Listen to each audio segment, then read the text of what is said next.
মা লক্ষ্মী আড়ম্বরে নয় ভক্তিতে তুষ্ট হন। আমি আজকে মা লক্ষ্মীকে কিভাবে তুষ্ট করব সেটা তোমাদের দেখাবো। আজ হচ্ছে কোজাগরী লক্ষ্মী পূর্ণিমা। তোমাদের সবাইকে জানাই কোজাগরী লক্ষ্মী পূর্ণিমার অনেক অনেক শুভেচ্ছা। তো আমার কাছে না আছে লক্ষ্মী ঠাকুরের মূর্তি, না ঘট বসাই আমি। কেন এইভাবে পুজো দিই আর কিভাবে পুজো দিই সেটা আজকে সবটাই তোমাদের বলবো, তোমরা দেখতে থাকো ধৈর্য ধরে। তো আমি গুড মর্নিং বন্ধুরা, welcome back to my channel. আশা করব তোমরা সবাই খুব খুব ভালো আছো। আমিও কিন্তু বেশ ভালো আছি। সকালবেলা দুধটা 3-4 দিনের দুধটা বেঁচেছিল, তো সেটা দিয়ে আমি সিমুই করে নিলাম বাতাসা দিয়ে। চিনি দিই না, আমি বেশিরভাগই দিই না। আর তারপরে একটা নিরামিষ তরকারি আর রুটি ওদের বাপ বেটাকে করে দিই। আমি তো খাবো না। আমার শ্বশুরবাড়িতে নিয়ম হচ্ছে কোজাগরী লক্ষ্মী পূর্ণিমার দিন পুজো দিয়ে অঞ্জলি দিয়ে তারপরে অবশ্যই মাছ ভাত খেতে হয়। আমিও খাই, কিন্তু এবার তো খেতে পারবো না। এবার সোমবার পড়েছে, যেহেতু সোমবারে আমি কোনো মতেই মাছ খেতে পারবো না। তো করে নেব, আমি করে রেখে দেবো, কালকে খাবো। তো সকাল সকাল আমি দেখো এদিককারটা সেরে নিয়ে তারপরেই ঠাকুর ঘরে যাব। মেয়েদের তো আগে এদিকে রান্না বান্না সারতেই হবে, যতই উপোস কাপাস করো না কেন, যতই শরীর খারাপ থাক না কেন, তাই না? তো ওদেরকে রুটি তরকারি আমি এই যে দিয়ে দেবো। রুটি হয়ে গেছে, তরকারি হয়ে গেছে। আর ওদিকে সয়াবিনটা ভিজিয়ে দিলাম, বাবানের জন্য সয়াবিন করতে হবে, কারণ ও তো মাছ মাংস ডিম কিছু খাচ্ছে না। তো ওর জন্য সয়াবিন করব, আর ওর বাবার জন্য মাছ করব। তো চলো, জানো আমি কেন এইভাবে পুজো দিই তোমাদের বলবো পুরোটাই। একটু কষ্টই হয় আমার মনে, একটু দুঃখ আছে, একটু কষ্ট আছে। সেইটা আজ তোমাদেরকে বলে যদি একটু আমি হালকা হই, তো আজ তোমাদের বলবো। তো দেখতে থাকো আমার ব্লগটা। এইদিকে দেখো সয়াবিনটা করে নিচ্ছি, আর ওদিকে হচ্ছে ভাতও বসিয়ে দিয়েছি আমি। জানো তো বন্ধুরা, আমি মনে করি মা লক্ষ্মী ভক্তি দিয়েই তুষ্ট হন, আড়ম্বরে নয়। আমি আড়ম্বর বেশি করতে পারি না। আমি যখন মানে আলাদা আমাকে করে দেওয়া হয়েছিল, তখন আমি আমার মতন করে, আমি কিন্তু বরকে বলিনি আমার সিংহাসন লাগবে, আমার ঠাকুরঘর লাগবে। আমি রান্নাঘরে একটা কোণার মধ্যে ছোট্ট করে আমি ঠাকুর পেতে নিয়ে, আমার শোকেসে আমার বিয়ের পর থেকেই ঠাকুর ছিল, তো ওখানে আমি ধূপবাতি দেখাতাম। তো ওইভাবে আমি রান্নাঘরে আমি না, দেখো সোমবারে না মাছটা আমার একদমই ঘাঁটতে ইচ্ছে করে না। তো ওই কারণে আমি হাতা দিয়েই লবণ হলুদ মাখিয়ে কোনো রকম মাছটা দেখো করে নিলাম।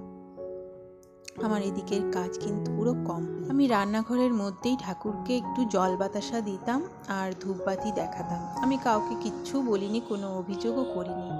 কিন্তু সেটাতেও আমার শাশুড়ির সেটা ঠিক পছন্দ না। সমানে বলে যেত যে আমি তো এখানে সবার জন্যই পুজো দিই, ও কেন আলাদা করে পুজো দেবে। তো আমি বলতাম আমার না, তো ও তখন আমার বরও বলল তোমাকে এভাবে দিতে হবে না। কিন্তু আমি বললাম যে আমার না পুজো না দিলে, স্নান করে উঠে এত গাড়ির আওয়াজ না, স্নান করে উঠে ঠিক পুজো না দিলে, সন্ধেবেলা সন্ধে না দিলে আমার ঠিক মনটা না ভালো লাগে না, মনটা আনচান করতে থাকে। তাই আমাকে একটুখানি দিতে দাও, আমি তো তোমাদের কাছে আর কিছু চাইছি না। আমার রান্নাঘরেই ছোট্ট করে আমি একটা কোণায় দিতাম। তো কিছুদিন ওইভাবেই চললো। তারপরে কিন্তু এই দেখো আমার মা লক্ষ্মী এইখানে আছে, আমি বলবো সেটা বলছি। তারপরে কিন্তু আমার বর নিজেই কি মনে হলো, আমাকে এইখানে একটা কোণার মধ্যে ছোট্ট করে ঠাকুর ঘর আর সিংহাসনও এনে দিল।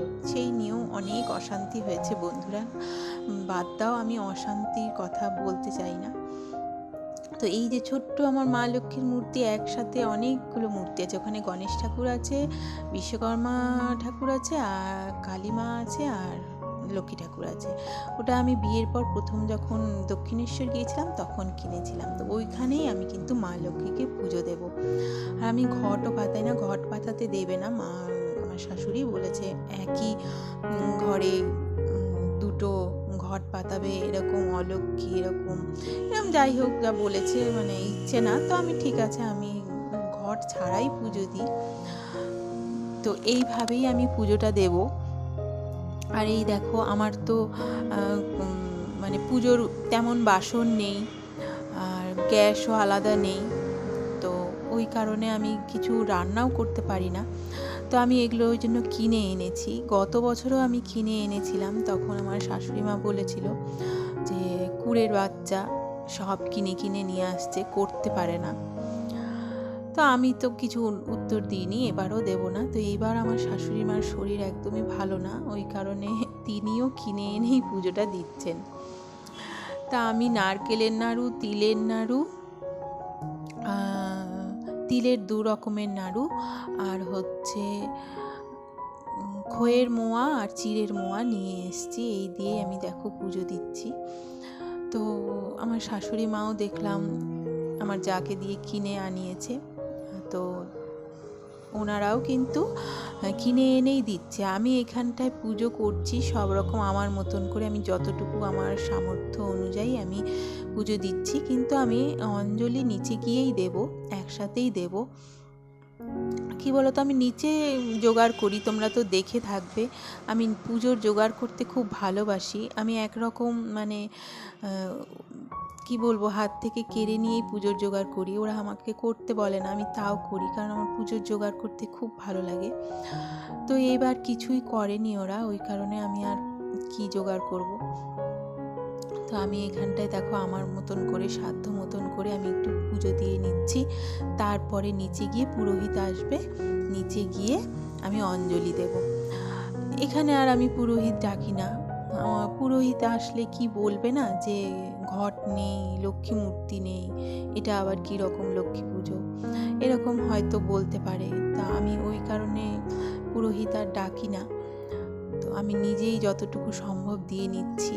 তারপরে আমি দেখো আলপনাও দিয়ে নিচ্ছি। আলপনা আমি প্রত্যেকবার নিচে থেকে, নিচে সমস্ত ঘর বাড়িতে, সিঁড়িতে, সব জায়গায় দিই।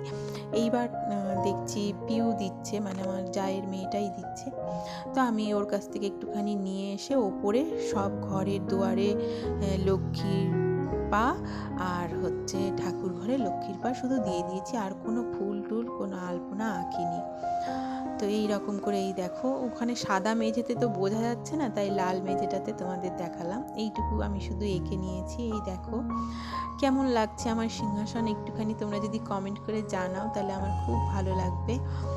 আমি আমার সাধ্য মতন চেষ্টা করেছি পুজো দেওয়ার। 5 রকম ফল দিয়েছি, 5 রকম মিষ্টি দিয়েছি, আর 5 রকমের ওই নাড়ু মোয়া দিয়েছি।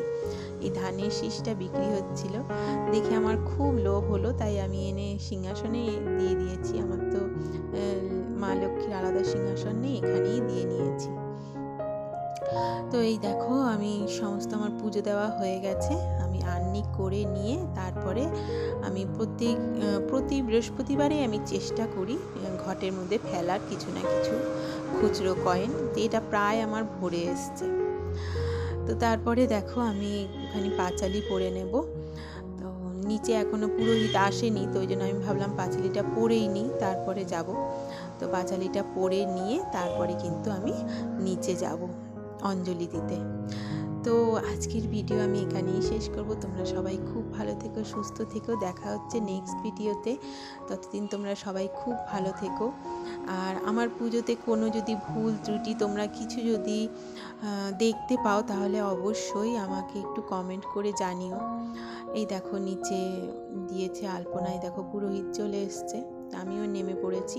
পুরোহিত পুজো দেবে কি, ফোনই মানে অ্যাটেন্ড করে যাচ্ছে, এত ফোন করে করে বিরক্ত করছে সবাই, ফোনই করে যাচ্ছে। পুজো কি দেবে, মন্ত্র কি বলবে।